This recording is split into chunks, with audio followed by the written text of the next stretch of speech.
Hi friends, welcome to it's me Jaisai official. ఈరోజు ఏంటంటే bachelors కూడా ఈజీగా చేసుకునే ఎగ్ కర్రీ చూపిస్తాను. పదండి. ఎగ్స్ ఫస్ట్ బాయిల్ చేసుకోవాలి.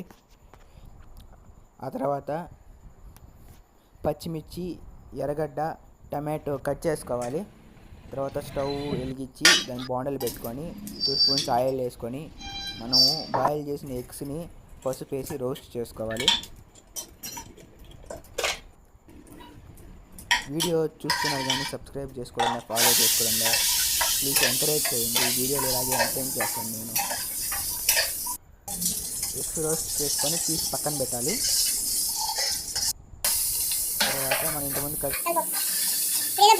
కూరగాయలు చేసుకుని కూరగాయలు తీసి వేసుకోవాలి. తర్వాత మసాలాలు, ఉప్పు, కారం, ధనియాల పొడి, గరం మసాలా వేసుకొని బాగా కలుపుకోవాలి.